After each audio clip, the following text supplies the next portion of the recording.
கோவில்பட்டி அருகே இரு தரப்பினரிடையே ஏற்பட்ட மோதல் காரணமாக 3 கோவில்களுக்கு அதிகாரிகள் அதிரடியாக சீல் வைத்துள்ள சம்பவம் அப்பகுதியில் பரபரப்பை ஏற்படுத்தியுள்ளது.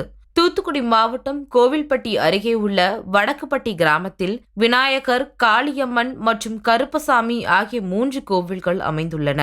கோவில்களில் கிராமத்தைச் சேர்ந்த 3 சமூக மக்களும் பரம்பரையாக வழிபாடு நடத்தி வந்துள்ளனர். இந்நிலையில் ஒரு சமூகத்தை சேர்ந்தவர்கள் மற்ற 2 சமூகத்தினரை சாமி கும்பிட அனுமதிக்க மறுத்ததால் அங்கு பிரச்சனை வெடித்துள்ளது. இதனைத் தொடர்ந்து கடந்த 28ஆம் தேதி கோவில்பட்டி வட்டாட்சியர் அப்பண்ணராஜ் தலைமையில் சமாதான கூட்டம் நடத்தப்பட்டது. கோவில் வழிபாட்டிற்கு யாரும் இடையூறு செய்யக்கூடாது என்ற தீர்மானத்தை இரு தரப்பினரும் ஏற்றுக்கொண்டனர். ஆனால் இன்று வழிபாடு மறுக்கப்பட்ட மக்கள் கோவிலுக்குள் சென்று கூழ் ஊற்றும் விழாவிற்கு ஏற்பாடு செய்தபோது எதிர் தரப்பினர் மீண்டும் இடையூறு செய்து கோவிலின் சாவிகளை பிடுங்கி சென்றதால் அங்கு பரபரப்பு ஏற்பட்டது. இரு தரப்பினரிடையே மோதல் உருவாகும் சூழல் ஏற்பட்டதை அடுத்து விரைந்து வந்த காவல்துறையினர் கூட்டத்தை கலைத்தனர். சட்டம் ஒழுங்கு பிரச்சனை ஏற்படாமல் தடுக்கும் பொருட்டு அதிகாரிகள் அந்த 3 கோவில்களுக்கும் அதிரடியாக சீல் வைத்தனர். கிராமத்தில் மீண்டும் அசம்பாவிதங்கள் எதுவும் நடக்காமல் இருக்க தொடர்ந்து தீவிர போலீஸ் பாதுகாப்பு போடப்பட்டுள்ளது.